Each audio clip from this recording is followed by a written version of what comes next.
사도행전 14장 1절에서 10절 말씀입니다. 우리 다 같이 한 목소리로 함께 읽도록 하겠습니다.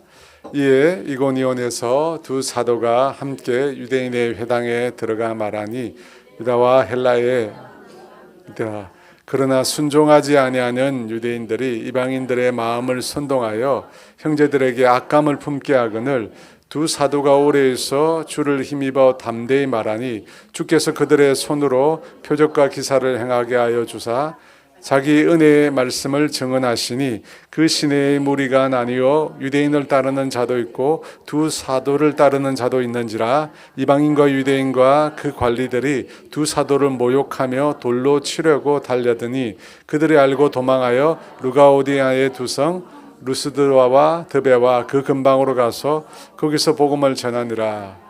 루스드라에 발을 쓰지 못하는 한 사람이 앉아 있는데 나면서 걷지 못하게 되어 걸어본 적이 없는 자라. 바울이 말하는 것을 듣거늘 바울이 주목하여 구원받을 만한 믿음이 그에게 있는 것을 보고 큰 소리로 이르되 내 발로 바로 일어서라 하니 그 사람이 일어나 걷는지라. 아멘. 사도행전 13장을 아주 오래 했어요. 기억하실지 모르겠는데요. 사도행전 13장에 보면 비시디아 안디옥에서 바울 사도가 사역을 합니다. 바울이 안식일에 유대인 회당에서 하나님의 말씀을 전하는 것에서 자신의 사역을 시작하게 됩니다. 물론 그 안식일에 그 회당에서 말씀을 전하는 것도 바울이 계획한 것은 전혀 아니었습니다. 바울은 당시 풍토병을 앓고 있었기에 그 병을 다스리기 위해서 높은 고산지대를 찾아서 비시디아 안디옥으로 갔던 것입니다. 그리고 늘 그렇듯이 안식일에 유대인 회당을 찾았는데 그곳의 회당장이 말씀을 전해주기를 부탁했기에 바울이 설교를 하게 된 것입니다. 그런데 바울이 전한 그 복음에 놀라운 능력이 있었습니다. 아주 놀라운 권위가 있었습니다. 그래서 그 말씀의 은혜를 받은 사람들이 그 다음 주에도 말씀을 전해주기를 부탁했습니다. 그때 그 다음 안식일에 그 안디옥 지역의 온 시민들이 다 하나님의 말씀을 들으려고 그 현장으로 몰려들었습니다. 그 가운데 바울과 그 일행을 시기하는 무리가 있었습니다. 누굽니까? 유대교 종교 지도자들이었습니다. 그들은 사람들이 바울의 말을 들으려고 몰려든 그 광경을 보고 시기심이 가득 차서 바울이 전하는 그 하나님의 말씀을 오히려 반박하고 비방하게 되었습니다. 이에 바울은 하나님의 말씀을 버리고 듣지 않는 그 유대인들에게 영생 얻기에 합당하지 않는 자로 스스로 결정했다고 그들을 비판하면서 바울과 일행은 이제 이방인에게로 향하겠다고 선언을 하게 됩니다. 그러면서 이사야 선지자의 말씀을 인용하는데 그 말씀은 구원이 유대인들만의 독점물이 아니라 이방인들에게도 계획된 것이었다는 말씀이었습니다. 내가 너를 이방의 빛으로 삼아 너로 땅끝까지 구원하게 하리라. 땅끝까지. 모든 이방인들도 하나님의 구원의 대상이라는 것입니다. 그 말씀을 듣고 이방인들이 매우 기뻐했습니다. 그리고 그 하나님의 말씀을 찬송하게 되었습니다. 왜냐하면 이방인인 자신들에게도 구원의 길이 열렸기 때문입니다. 이와 같이 바울이 전한 복음이 이방인들에게로 폭넓게 퍼져나가자 유대 종교 지도자들이 어떻게 합니까? 안디옥 지방의 기부인들과 유력한 권력자들을 선동합니다. 유대교 종교 지도자 입장에서는 자신들의 입지가 점점 좁아드니까 그것을 염려해서 권력자들을 꾀해서 바울과 바나바에게 해를 가해서 그 지역에서 쫓아내게 됩니다. 이에 두 사람이 그들의 발에 묻은 티끌을 떨어버리게 됩니다. 발에 티끌을 떨어뜨리는 행동은 예수님께서 전도 여행을 떠나는 제자들에게 말씀하신 겁니다. 그 뜻은 제자들이 자신이 맡은 복음 전파의 사명을 다했다는 겁니다. 더 이상 이 땅에 있는 영혼에 대해서 아무런 책임이 없다라고 하는 뜻에서 그 땅에서 밟으면서 생긴 그 먼지를, 티끌을 떨어뜨리는 것입니다. 그렇게 한 이후에 바울과 바나바 일행은 이고니온이라고 하는 지역으로 가게 됩니다. 사도행전 14장 1절 말씀인데요. 같이 있습니다. 이에 이고니온에서 두 사도가 함께 유대인의 회당에 들어가 말하니 유대와 헬라의 허다한 무리가 믿더라. 이 안디옥에서 쫓겨난 바울과 바나바가 가장 그 근처에서 가까운 도시로 갔어요. 그 가까운 도시가 이고니온입니다. 혹시 보이십니까? 이고니온이라고. 가깝기는 한데 안디옥에서 사실은 180km가 떨어진 곳입니다. 여러분 180km니까 굉장히 멀죠. 지금은 코냐, 지금 명칭으로는 코냐라고 하는 이름의 도시가 되었다고 합니다. 그런데 이 코냐는 이 과거의 모습은 전혀 없고 완전히 현대적인 도시의 모습만 가지고 있다고 합니다. 이 그곳에 이르러 두 사도가 함께 그 다음 어디로 갔을까요? 유대인의 회당에 들어갔다고 합니다. 여러분 왜 두 사도가 유대인의 회당에 들어갔을까요? 분명히 앞서 안디옥에서 유대인들이 복음을 받아들이지 않자 뭐라고 이야기합니까? 이제는 이방인에게로 가겠다고, 이방인에게로 향하겠다고 말했습니다. 여러분 그 말의 뜻은 유대인들에게는 더 이상 복음을 전하지 않겠다, 그런 뜻 아닙니까? 이방인에게 향하겠다면서요. 그런데 14장에 보면 바울과 바나바의 행동을 통해서 그런 뜻이 아니었다는 것을 알 수 있습니다. 물론 한참 뒤에 바울은 이방인 선교에만 집중하게 됩니다. 그러나 지금은 복음을 전할 수 있는 아주 좋은 접촉점인 이 유대인 회당에서 말씀을 전하는 것을 그가 포기할 수 없었습니다.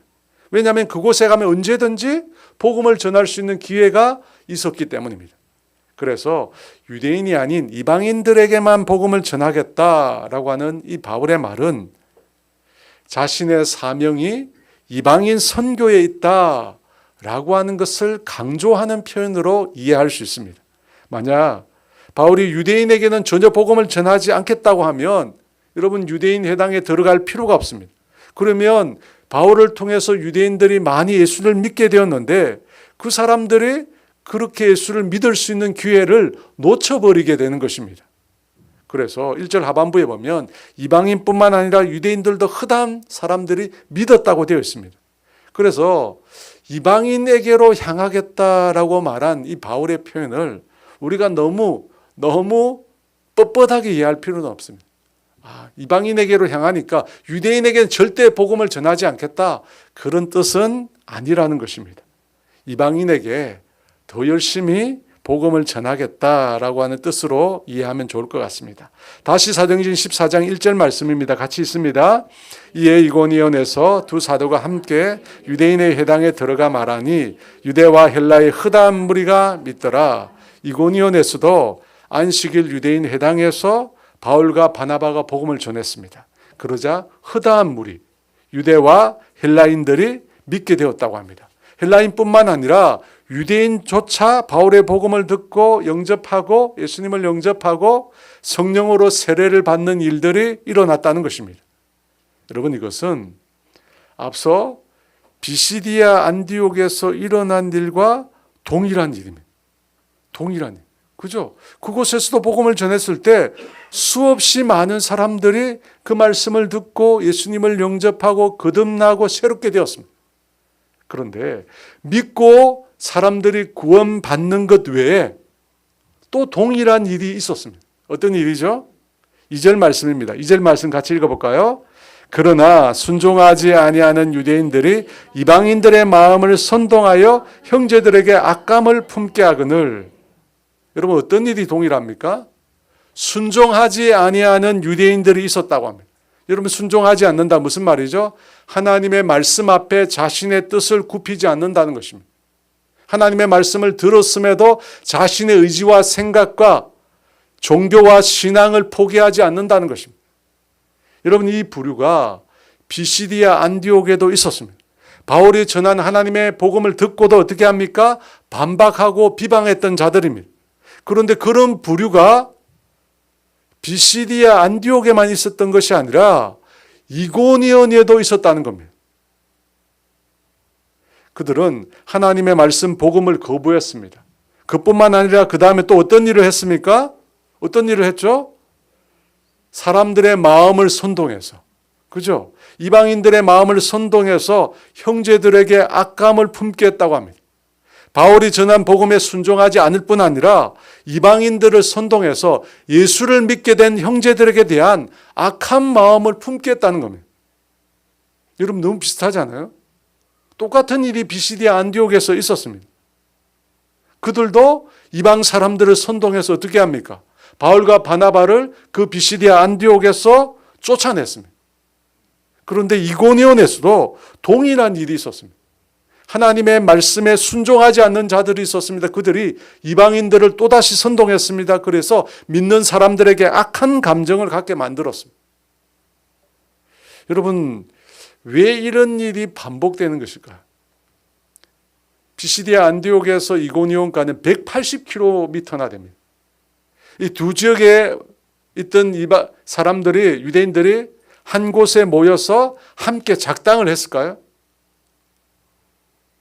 그렇지 않으면 어떻게 이렇게 똑같이 복음에 불순종하며 이방인들을 선동하여 믿는 자들을 핍박하려고 했을까요?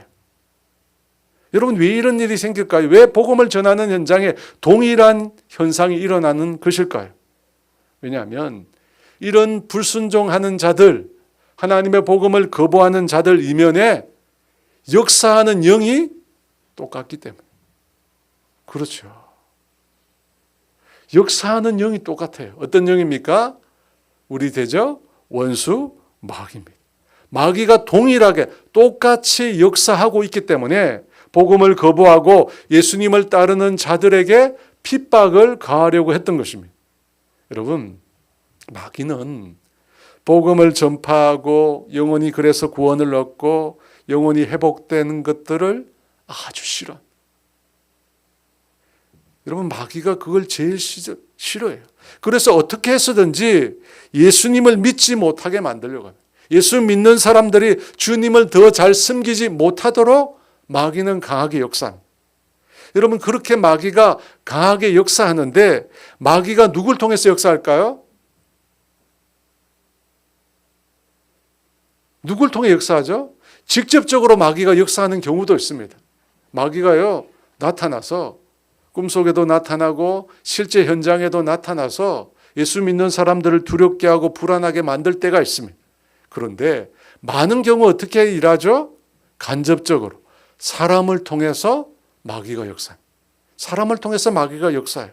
어떤 사람을 통해서 마귀가 역사합니까? 비시디아 안디옥에서 어떤 사람을 마귀가 들어서 사용했습니까? 그 마음에 시기심이 가득한 사람, 다른 사람을 부러워하며 열등감으로 가득 찬 사람, 그런 사람을 사용해서 마귀가 역사했습니다. 그리고 바울이 전한 복음에 비방하고 반박했습니다. 그리고 더 나아가서 어떻게 해요? 다른 사람들을 선동해서 바울과 바나바를 비시디아 안디옥에서 쫓아냈습니다. 여러분, 오늘 본문에서는, 오늘 본문 이고니온에서는 누구를 사용했습니까? 누구를 사용했어요? 성경에 보니까 순종하지 않는 자들, 순종하지 않는 자들, 하나님의 말씀을 따르지 않는 자들을 사용해서 믿는 형제들을 공격했습니다. 그러니까 여러분, 순종하지 않는 자는 마귀의 도구가 될 수 있습니다. 순종하지 않는 자들은 마귀의 도구가 될 수 있어요. 우리의 상하고 병든 마음을 통해서 마귀가 우리 가운데 역사할 때가 있습니다. 하지만 여러분 또 있어요. 우리의 상하고 병든 마음뿐만 아니라 우리가 하나님의 말씀에 순종하지 않을 때, 하나님의 말씀에 온전히 따르지 않을 때 어떻게 된다고요? 그것을 통해서 마귀가 우리 가운데 역사한다는 거예요. 여러분, 사울왕에서 그걸 볼 수 있잖아요. 사울이 많이 언급돼요. 아말렉을 다 멸하라고 했습니다. 하지만 사울이 어떻게 합니까? 자기 임의대로 자기가 원하는 것, 좋은 것은 남기고 쓸모없는 것은 다 멸합니다. 그때 사무엘을 통해서 하나님이 이렇게 말씀하십니다. 순종이 제사보다 낫고 듣는 것이, 하나님의 말씀을 듣는 것이 수양의 기름보다 나으니 이를 거역하는 것은 점치는 죄와 같고 완고한 것은 사신 우상에게 절하는 죄와 같다고 했습니다. 여러분, 순종하지 않는 것이 뭐와 같다고요? 점치는 것과 같다는 거예요. 우상에게 절하는 죄와 같다는 것입니다. 점치고 우상 숭배하는 것은 마귀가 하는 짓입니다. 그러므로 여러분, 하나님의 말씀에 우리가 순종해야 합니다. 하나님의 말씀에 순종하는 것을 여러분 작은 일로 생각하면 큰일 납니다. 말씀을 자꾸만 멀리하고 거부하고 불순종하게 되면 어떻게 될까요? 마귀의 시험에 우리가 빠져들 수 있어요. 빠져들 수 있습니다, 여러분. 근데 제가 볼 때 예수를 믿고 있는 우리가 범하기 제일 쉬운 불순종의 죄가 뭘까? 제가 볼 때 그 중 하나는 판단하고 정죄하는 일. 다른 사람을 판단하고 정죄하는 죄. 여러분, 이것이 우리가 빠져들 수 있는 아주 쉬운 죄입니다. 여러분, 예수 믿는 사람들은 대부분 반듯합니다. 옆 사람 한번 보세요. 반듯해요. 좀 이상한 사람 없잖아요. 좀 여기에 있지 말아야 될 그런 사람 없잖아요. 다 반듯해요. 여러분, 그렇게 반듯하다 보니까 무슨 문제가 있느냐면 우리 눈에 다른 사람의 흠이나 티가 잘 보여요. 왜? 우리가 너무 반듯하니까. 다른 사람의 조그만 흠이나 티가 너무 잘 보여. 여러분, 그런 것이 보일 때마다 우리가 어떻게 해야 되죠? 하나님의 말씀을 생각해야 돼요. 어떤 말씀입니까? 누가복음 6장 41절. 같이 읽어볼까요? 어찌하여 형제의 눈 속에 있는 티는 보고 내 눈 속에 있는 들보는 깨닫지 못하느냐. 내 눈 속에 있는 들보. 들보가 뭔지 나와 있어요. 저게 들보예요. 여러분, 다른 사람의 흠이 여러분의 눈에 들어오면 어떻게 해야 되죠? 먼저 나 자신에게 흠이 있는지를 살펴봐야 돼요. 나 자신에게 어떤 흠이 있는지 찾아봐야 됩니다. 여러분, 그러고 난 다음에 다른 사람의 흠을 다시 들여다보십시오. 어떻게 보일까요? 이전보다 크게 보일까요? 이전보다 작게 보일까요? 어떻게 보일까요? 여러분, 100에 100. 이전보다 작게 보입니다. 이전보다 그다지 죽고 살 문제로 보이지 않습니다. 그죠? 큰 문제로 보이지 않는다는 겁니다. 여러분, 사람을 판단하고 그 판단을 넘어서 정죄하는 것, 하나님이 하지 말라고 하신 말씀. 하나님이 아주 싫어하는 말씀. 왜냐하면 판단하고 정죄하는 일은 하나님이 만드신 인생을 판단하고 정죄하는 것이거든요. 하나님이 만드신 인생을 판단하고 정죄하는 것은 하나님 자리에 자신이 앉은 거거든요. 그래서 여러분, 절대 판단하고 정죄하는 것을 조심하셔야 돼요. 우리는 두드러진 죄만 생각하는 경향이 있는데 제가 볼 때는 이 판단과 정죄는 너무나 중요한 죄인데 마치 아무것도 아닌 양 생각하는 경향이 너무 짙습니다. 여러분, 하나님이 절대 기뻐하시지 않는 거예요. 절대 여러분 판단하고 정죄하지 마십시오. 교만한 사람이에요. 늘 우리 자신을 먼저 살펴보는 저와 여러분 되길 원합니다. 여러분, 또 한 가지 우리가 쉽게 불순종하는 죄가 뭐냐면 용서하지 않는 마음. 용서하지 않는 마음. 여러분, 우리가 왜 용서하지 않겠습니까? 그럴 만한 합당한 이유가 있습니다. 우리가 용서하지 않는 그럴 만한 합당한 이유가 있어요. 용서해 주지 못할 만큼 심각한 문제가 있어요. 여러분, 그렇지 않아요? 우리가 어떤 사람인데 웬만하면 다 용서합니다. 그런데 용서할 수 없는 합당한 이유가 있어요. 그런데 문제가 뭐냐면 하나님이 볼 때 우리도 용서받지 못할 만한 문제가 있다는 거예요. 그게 문제죠. 그죠? 우리가 볼 때는 전혀 그렇지 않지만 하나님 보실 때 우리가 절대 용서받을 수 없는 문제들을 우리가 가지고 있어요. 사랑하는 여러분, 주님은 미움을 거치고 사랑하라고 하셨습니다. 여러분, 신앙의 성숙이 뭐냐? 성숙한 사람이 누구냐? 어떤 사람이죠? 사랑하는 사람이에요, 여러분. 사랑이 많은 사람이 성숙한 사람이에요. 성경 지식이 많은 사람, 전도를 많이 하는 사람이 아니에요. 제가 볼 때는 성경에서 말할 때 성숙한 사람, 하나님을 닮은 사람이잖아요. 예수님 닮은 사람이죠. 어떤 사람이에요? 하나님은 사랑이죠. 사랑이 많은 사람이에요. 여러분, 그러므로 이 말씀에 순종하셔야 돼요. 저와 여러분이 이 말씀에 순종해요. 여러분, 우리가 순종할 때 우리의 마음이 힘을 얻습니다. 그리고 마귀의 공격을 막아낼 수 있습니다. 여러분, 그렇지 않으면, 하나님의 말씀에 불순종하면, 죄를 지으면 그때부터는 마귀의 종이 됩니다. 죄를 짓는 자마다 마귀에게 속한다고 했습니다. 무슨 말입니까? 마귀의 영향력 아래에 있다는 겁니다. 하나님의 말씀에 불순종할수록 마귀의 영향력 아래 우리가 놓이게 된다는 것입니다. 그래서 복음을 전하는 자들에게 악한 감정 가지고 복음을 전하는 자들을 그 마을에서 복음 전하는 그 현장에 쫓아내잖아요. 마귀의 도구가 된 겁니다. 사랑하는 여러분, 불순종은 우리로 하여금 마귀의 종이 되게 합니다. 그러면 반대로 하나님의 도구가 되려면 어떻게 하면 될까요? 하나님의 도구가 되려면 어떻게 하면 돼요? 순종해야 됩니다. 여러분, 제가 볼 때 하나님의 도구가 되는 두 가지, 더 이상도 있는데 제가 경험한 바로는 두 가지가 크게 있는데, 하나는 청결한 마음, 깨끗한 마음. 주님은 깨끗한 그릇을 사용하십니다. 주님은 좋은 그릇이 아니라 앙카박이 깨끗한 그릇을 사용하십니다. 또 주님이 사용하는 그릇이 누구냐? 순종하는 사람. 여러분, 그렇지 않습니까? 하나님이 그 사람을 통해서 하나님 일을 행하시고자 합니다. 그런데 그 사람이 하나님 말씀에 순종하지 않으면 어떻게 그를 사용하시겠습니까? 그래서 여러분 꼭 기억하셔야 돼요. 하나님께 쓰임을 받으려면 하나님께 순종하는 자가 되어야 합니다. 로마서 6장 16절 말씀입니다. 같이 있습니다. 너희 자신을 종으로 내주어 누구에게 순종하든지 그 순종함을 받는 자의 종이 되는 줄을 너희가 알지 못하느냐? 혹은 죄의 종으로 사망에 이르고 혹은 순종의 종으로.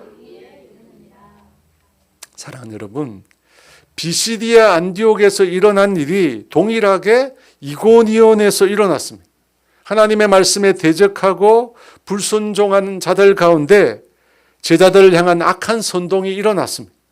여러분, 이 사실을 통해서 우리가 뭘 깨닫는냐면요, 악한 자의 역사는 계속해서 반복되고 되풀이 된다. 장소만 달라졌지, 시대만 달라졌지, 여러분, 악한 자가 역사하는 곳에는 계속해서 되풀이 되는 역사가 있습니다. 그래서 지금 이 땅에도 동일한 범죄들이 계속해서 일어납니다. 왜 악이 반복되어 일어나는가? 그 악의 이면에 동일한 악의 영이 있기 때문입니다. 그래서 동일한 역사들이 계속 일어납니다. 여러분, 우리가 그것을 알고 끊어야 합니다. 그죠? 어떻게 끊어야 합니까? 어떻게 끊어야 돼요? 불순종했다고 했잖아요. 그럼 우리는 어떻게 해야 돼요? 순종함으로. 우리는 순종함으로 하나님의 말씀을 따라 행함으로 이 악의 고리를 끊어야 돼요. 여러분, 악한 자의 역사가 눈에 보여요. 악한 자가 막 역사하는 것 같아요. 우리 가정 가운데, 어떤 사람 가운데 악한 자가 계속해서 역사하는 것 같아요. 여러분, 그 역사를 중단시키려면 어떻게 해야 돼요? 대적 기도를 해야 한다고 합니다. 대적 기도. 악한 자가 행하는 일을 거슬려 예수님의 이름으로 대적해야 합니다. 예수님의 보혈로 덮고 성령님의 능력으로 그 악한 자의 세력을 결박해야 합니다. 그런데 여러분, 불순종으로 인해서 문제가 생겼다면 반드시 그 반대, 말씀의 순종의 역사로 그걸 끊어야 돼요. 여러분, 불순종으로 인해서 그 악한 자의 영의 역사가 일어났다면 여러분, 그것을 고치는데, 그것을 깨트리는데 대적 기도만으로 안 돼요. 대적 기도하고 난 다음에 계속해서 불순종하는데요. 그래서 뭐가 필요하냐면 순종함으로 그 악의 고리를 끊어요.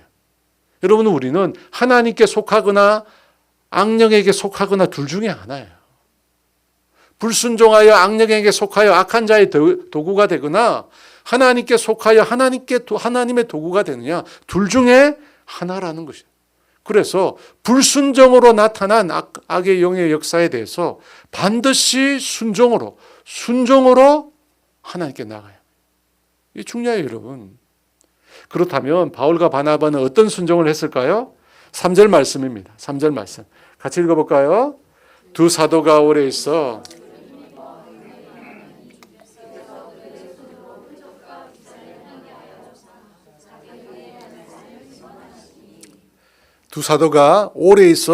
주를 힘입어 담대히 말을 했다고 합니다. 순종하지 않는 자들이 이방인들을 선동해서 믿는 제자들을 향하여 악한 마음을 품게 했습니다. 그때 바울과 바나바가 그곳에 오래 있었다고 합니다. 여러분, 핍박이 일어나기 시작한 시점이죠. 그러면 언제든지 그 자리를 떠날 수 있습니다. 그런데 사도들은 오래 있었다고 합니다. 끝까지 인내했다는 뜻입니다. 주님이 가라고 할 때까지, 주님이 그 자리를 떠나라고 할 때까지, 핍박이 실제로 강한 위협으로 닥쳐올 때까지, 칼이 목구멍에 들어올 때까지 계속해서 그들은 자신의 자리를 지켰다는 거예요. 왜? 주님이 그곳에 있으라고 말씀하셨기 때문에. 여러분, 이 모습을 통해서 당시 그 이고니온에서 처음 예수를 믿게 된 사람들이 힘을 얻었을 것이라고 우리가 미루어 짐작할 수 있습니다. 여러분, 유대인들이 이방인을 선동해서 제자들을 해치려고 하는 악한 감정을 품었다면 그 사실을 사도들이 몰랐을 겁니까? 몰랐겠습니까? 분명히 알았을 것입니다. 곧 위험이 닥쳐올 것을 그들도 감지했을 것입니다. 그럼에도 계속해서 그 자리를 지켰어요. 자신의 안전을 도모하지 않고, 사람들을 내팽개치고 도망가지 않고 그 자리를 계속 지키면서 계속해서 복음에 헌신했습니다.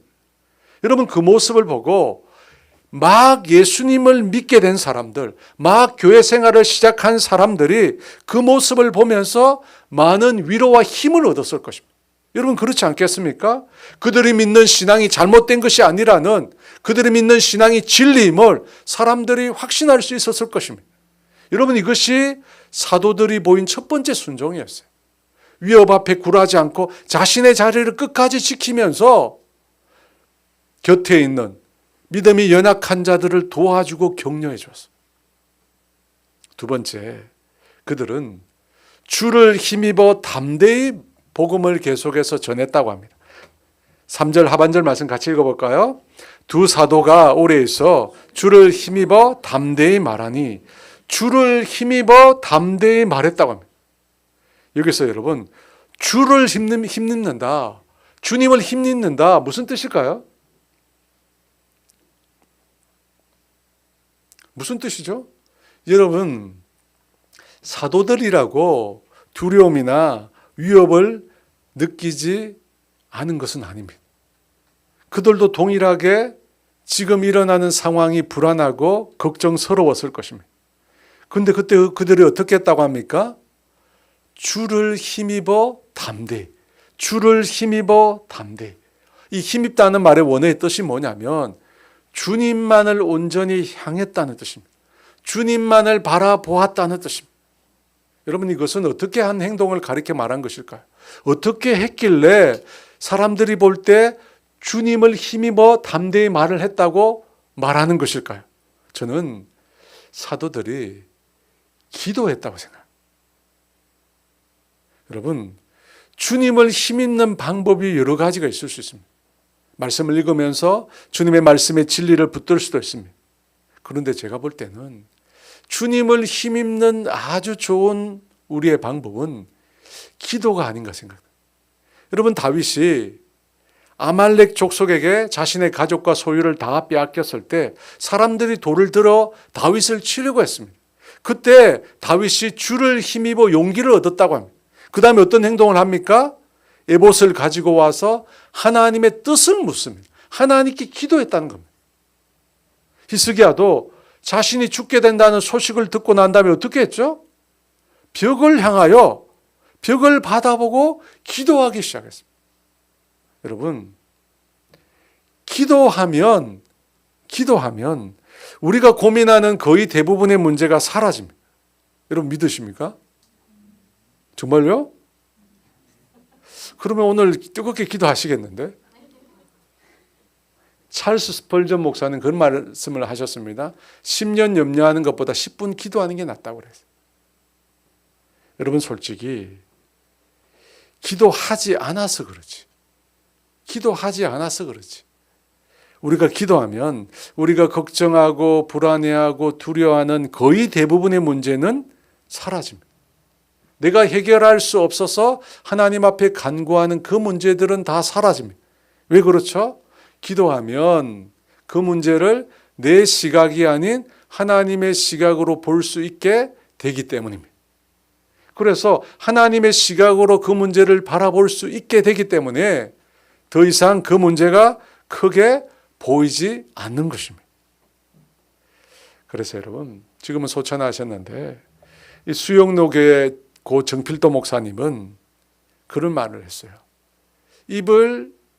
제가 그 말씀을 쓰기 좀 그랬어요. 입을 그시기 하지 말고 늘 기도하라고 했어요.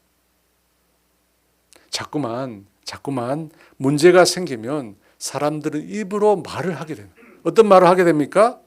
불평, 불만, 불안, 불신. 신앙인인데 불자를 많이 써요. 불자를 많이 쓴다니까. 여러분, 자꾸만 우리가 문제가 생기면 입으로 말하거든. 그래서 그분이 입 닥치고 기도하라고 했어요. 입 닥치고 기도하라고. 왜냐하면 기도하면 어떻게 돼요? 그렇게 불만, 불평, 불안으로 보이던 문제들이 작아 보이는 거예요. 작아 보이는 거예요. 여러분, 우리의 신앙은 기도라는 거예요. 기도함으로 그 문제를 주님께 맡겨드립니다. 기도함으로 주님을 더 의지하게 됩니다. 여러분, 이게 주님으로 힘입는 것 아니고 뭐겠습니까? 사도들은 기도했어요. 오직 주님을 향하여, 주님으로 인하여, 주님을 향함으로, 주님으로 인하여 힘을 얻게 된 것입니다. 지난주에 한 집사님과 얘기를 나누다가 마침 그분이 오늘 안 오셨네. 원래 늘 오시는 분이 오늘 안 오셨네. 지난주에 한 집사님과 얘기를 나누다가 무슨 얘기를 했냐면 교회에서 어떤 사람에게 일을 맡겨야 하는가, 그런 얘기를 했어요. 그렇게 심각한 얘기를 했어요.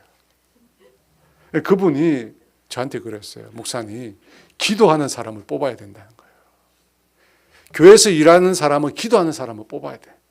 제가 그 얘기를 듣고 참 맞는 말씀이라고 무릎을 쳤습니다. 여러분, 기도하는 사람이 교회 일을 해요. 반대로 교회 일을 하는 사람은 어떻게 해야 된다고요? 기도해야 돼요. 여러분, 기도하는 사람이 교회 일을 해야 되고 교회 일을 하는 사람은 기도해야 돼요. 왜 그렇죠? 기도하면 하나님을 힘입게 되기 때문에. 그렇잖아요. 교회 일을 할 때 내 힘으로 다 할 수 있습니까? 힘든 일도 있고 불평 나는 일들도 있고, 그렇죠? 여러 가지 일들이 있습니다. 하지만 기도하다 보면 하나님의 힘을 덧입게 되는 것입니다. 내 능력이 아니라, 내 지혜가 아니라, 내 소유가 아니라 하나님을 덧입게 되는 겁니다. 제자들이 그랬어요. 그래서 어떤 위협이 와도 굴하지 않았습니다. 그 무엇도 제자들을 위협하지 못했습니다. 왜냐하면 제자들이 주님을 힘입었기 때문에, 기도했기 때문입니다. 저와 여러분 그렇게 되기를 원합니다. 여러분, 그렇게 될 때 어떤 결과가 주어졌을까요? 3절 말씀입니다. 같이 읽습니다. 두 사도가 오래 있어 주를 힘입어 담대히 말하니 주께서 그들의 손으로 표적과 기사를 행하게 하여 주사 자기 은혜의 말씀을 증언하시나니. 여러분, 어떤 결과가 나타났어요? 그들의 손을 통해서 하나님께서 놀라운 기적과 표적을 일으키셨습니다. 여러분, 신앙은 하나님의 역사가 나타나야 돼요. 여러분, 신앙은 하나님의 일하심이 나타나야 돼요. 여러분, 그렇지 않아요? 우리 신앙은 인본주의 종교가 아니잖아요. 사람을 중심으로 한 종교가 아닙니다. 우리는 철저히 하나님만을 중심으로 합니다. 철저히 하나님만을 섬기고 철저히 하나님과 함께하는 것. 여러분, 그것이 우리의 신앙이잖아요. 그러면 우리의 신앙에 누가 나타나야 됩니까? 하나님이 나타나야 되죠. 하나님만 섬기고 하나님만 의지하고 하나님만 힘있고 하나님만 바라는데 하나님이 나타나지 않으면 그게 무슨 신앙입니까? 그 신앙은 가짜입니다. 여러분, 진짜는 주님이 나타나야 돼요. 왜 우리가 주님만 붙드는데 주님이 안 나타납니까? 문제가 있는 거죠. 그래서 3절 말씀에 주께서 제자들을 통해서 표적과 기사가 일어나게 하셨어요. 주어가 주님이세요. 주어가 주님이에요. 주님이 행하신 거예요. 근데 여러분, 제자들이 어떤 모습으로 행했기에 주님이 나타나셨습니까? 오래 인내하고, 그죠? 그 주님을 힘입었다고 했어요. 오래 참고 오래 인내하면서 주님의 말씀에 순종하면서 기도함으로 하나님을 힘입었어요. 그때 그 결과로 하나님의 역사가 나타난 것입니다. 사랑하는 여러분, 하나님은 영원한 주어라고 해요. 하나님은 영원한 주체라고 해요. 왜냐하면 하나님이 모든 걸 다 계획하세요. 모든 것을 다 계획하시고 모든 것을 하나님 당신의 뜻대로 행하십니다. 그래서 하나님은 여러분 누군가에 의해서 좌지우지 되는 분이 아니에요. 하나님 당신이 주체예요. 주어예요. 그래서 모든 것을 당신의 뜻대로 합니다. 그런데 그 하나님께서 당신의 뜻대로 일을 이루시는데 어떤 사람을 통해서 일하신다고 합니까? 오래 인내하고 주님을 힘입어 복음을 전하는 자를 통해서 일하십니다. 간단히 말하면 앞서 나온 순종하는 자를 통해서 하나님이 일하십니다. 여러분, 저와 여러분이 그런 사람 되기를 원합니다. 하나님께서 저와 여러분을 통해서 일하는 사람 되기를 원합니다. 여러분, 두 가지 중에 하나잖아요. 마귀의 손에 붙들려서 쓰임을 받거나 주님의 손에 붙들려 쓰임 받거나 둘 중에 하나예요. 그걸 가르는 기준은 뭐라고요? 순종이냐 불순종이냐. 순종이냐 불순종이냐 둘 중에 하나예요, 여러분.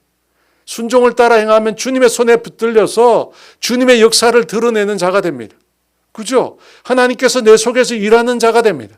하지만 불순종하게 되면 어떻게 돼요? 하나님의 역사를 가로막는 마귀짓을 하는 거예요. 이 바울과 바나바가 그런 놀라운 사역을 이고니온에서 행했습니다. 그러자 그 도시가 둘로 나누어지게 됩니다. 유대인을 따르는 자와 사도들을 따르는 자로 둘로 나누게 됩니다. 그리고 이 유대인들이 관리를 동원해서 어떻게 합니까? 사도들을 모욕하고 돌로 치려고 합니다. 여러분, 돌을 들었다는 뜻이 무슨 뜻일까요? 저주한다는 뜻입니다. 왜? 그들이 하나님을 모독한다고 생각하기 때문에 저주한다는 뜻이에요. 그래서 돌을 던져서 죽이려고 하는 거예요. 그러자 결국 바울과 바나바가 그 지역을 떠나게 됩니다. 그리고 어디로 가죠? 루스드라라고 하는 지역으로. 돌을 들어 자신들을 치려고 하는 무리들을 피해서 루스드라라고 하는 지역으로 가게 되는데 왜 돌에 맞아 죽지 않고 그렇게 다른 곳으로 떠나게 되었을까요? 그들의 사명이 아직 끝나지 않았기 때문에. 여러분, 바울과 바나바는 나중에 다 핍박을 받아 순교합니다. 그런데 아직 그들이 복음을 전해야 될 영혼이 있었기에 그 지역을 떠난 것입니다. 그리고 이고니온에서 45km 떨어진 루스드라라는 곳에 이르게 됩니다. 그런데 이번에는 유대인 회당을 먼저 찾아간 것이 아닙니다. 이번에는 걷지 못하는 자를 먼저 만나게 됩니다. 8절에 10절 말씀 같이 읽어볼까요? 루스드라에 발을 쓰지 못하는 한 사람이 앉아 있는데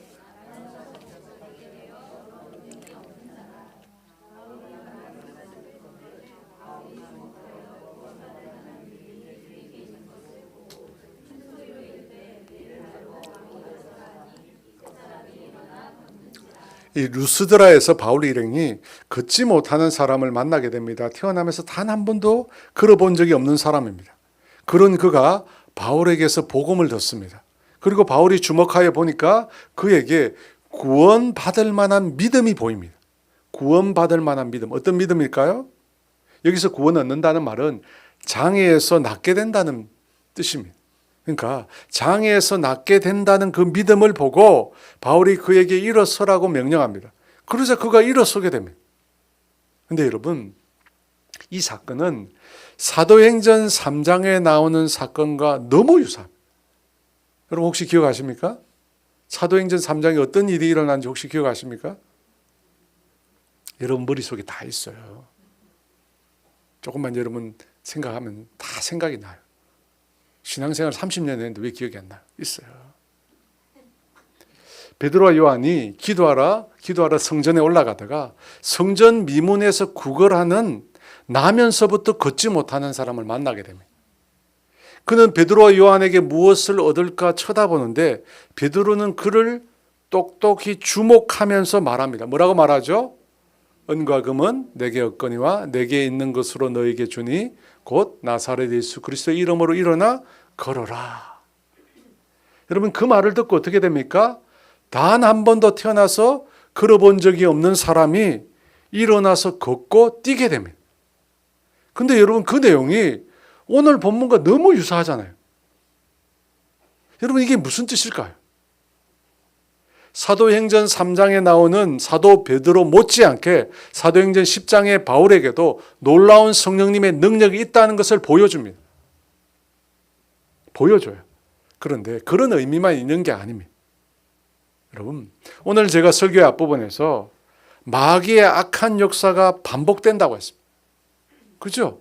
비시디아 안디옥에서, 이고니온에서, 또 다른 지역에서 계속해서 마귀의 역사가 순종하지 않는 자들을 통해서 반복된다고 했습니다.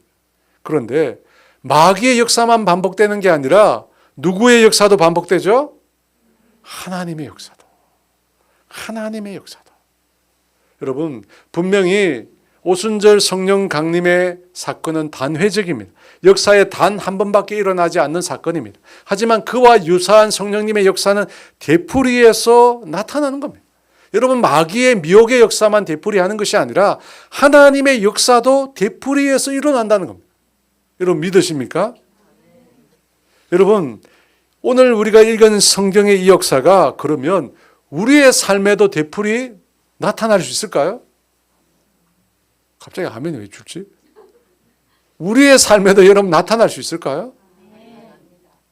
여러분 오늘 이 성경 말씀을 통해서 하나님이 우리에게 묻고 계신 거예요. 과연 성경에서 되풀이되고 나타나고 있는 이 하나님의 역사가 너희의 삶에도 되풀이 일어날 줄 너희가 믿느냐고 묻는 거예요. 사실은. 그래서 똑같은 일들을 동일하게 거의 유사한 일들을 반복해서 기록하고 있잖아요. 우리 같으면 성경 분량도 많은데 비슷한 역사가 일어났더라. 사도행전 3장 참조 이러면 되잖아요. 근데 그렇게 이야기하지 않고 똑같은 내용들을 되풀이 기록하고 있어요. 왜? 하나님의 역사는 되풀이 된다는 거예요. 되풀이 나타난다는 겁니다. 누구를 통해서? 순종하는 자, 믿음이 있는 자를 통해서. 루스드라에게는 믿음이 있는 자를 통해서 나타났잖아요. 발을 쓰지 못합니다. 단 한 번도 걸어보지 못했습니다. 그런데 바울의 복음을 듣고 그의 마음에 구원 얻을 만한 믿음이 생겨났다고 합니다. 믿음이요. 그 믿음을 통해서 역사가 일어난 것이죠. 믿음을 통해서 여러분 하나님은 그러므로 지금도 당신의 역사를 반복해서 일으켜 주십니다. 여러분 사도행전 이전에 이미 구약에도 수없이 많은 하나님의 구원의 역사가 일어났어요. 그리고 사도행전에서 일어나고 오늘 우리의 삶에도 동일하게 일어난다는 겁니다. 이사야 43장 16에서 20절 말씀인데요. 다 같이 한번 읽어보겠습니다. 나 여호와가 이같이 말하노라. 가운데 길을 큰 물 가운데 지름길을 내고 병거와 말과 군대의 용사를 이끌어내어 그들이 일시에 엎드러져 일어나지 못하고 소멸하기를 꺼져가는 등불 같게 하였느니라. 너희는 이전 일을 기억하지 말며 옛날 일을 생각하지 말라. 보라 내가 새 일을 행하리니 이제 나타낼 것이라. 너희가 그것을 알지 못하겠느냐. 반드시 내가 광야의 길을 사막의 강을 내리니 장차 들짐승 곧 승냥이와 타조도 나를 존경할 것은 내가 광야의 물을 사막의 강들을 내어 내 백성 내가 택한 자에게 마시게 할 것임이라. 여러분 많이 들어본 말씀이죠. 여러분 이 18절에 보면 이전 일을 기억하지 말고 옛날 일을 생각하지 말라고 했습니다. 이전 일, 옛날 일은 뭐죠? 16, 17절에 나오는 말씀입니다. 바다 가운데 길을 내시고 물 가운데 지름길을 내셨어요. 그리고 어떻게 합니까? 병거와 말과 군대와 용사를 그곳으로 이끌어 들여서 어떻게 합니까? 그들을 그곳에서 무너뜨려. 이 무슨 사건이죠? 출애굽 사건이죠. 출애굽, 홍해를 가른 다음에 이집트의 그 군대와 병거를 하나님께서 홍해 물 가운데 수장시킨 바로 그 사건입니다. 그런데 이사야가 그 사건을 기억하지 말라고 합니다. 여러분 왜 기억하지 말라고 합니까? 하나님이 행하신 일을 기억해야 되는데 왜 기억하지 말라고 합니까? 이 말의 뜻은 하나님께서 그것보다 더 큰 역사를 이제 행하실 것이기 때문에 홍해 사건보다 더 큰 역사를 행하실 것이기 때문에 그 사건 때문에 홍해의 사건이 희미해진다는 뜻입니다. 보라 내가 새 일을 행한다고. 어떤 일이죠? 바벨론 땅에서 유다 백성을 다시 가나안으로, 예루살렘으로 돌아오게 하는 일. 무려 70년간 포로로 잡혀갔던 유다 백성들이 다시 가나안 땅으로 돌아오는 일입니다. 70년이에요, 여러분. 당시 사람들은 불가능하다 생각했지만 하나님은 그 일을 이루셨습니다. 고레스라고 하는 페르시아 왕을 세우셔서 하나님께서는 유다 백성을 다시금 고토로 예루살렘으로 가나안 땅으로 돌아가게 하셨습니다. 사실 여러분, 오늘 우리가 다룬 사도행전 14장은 사실 7절로 말씀이 끝나요. 7절로 한 단락이 끝나는데 제가 일부러 10절까지 연장을 했어요. 왜냐하면 마귀의 역사만 반복해서 일어나는 게 아니라는 겁니다. 비시대 안디옥에서, 이고니온에서 악한 영이 사람들을 조종해서 복음을 전하지 못하고 복음 전하는 자를 핍박하여 내쫓았습니다.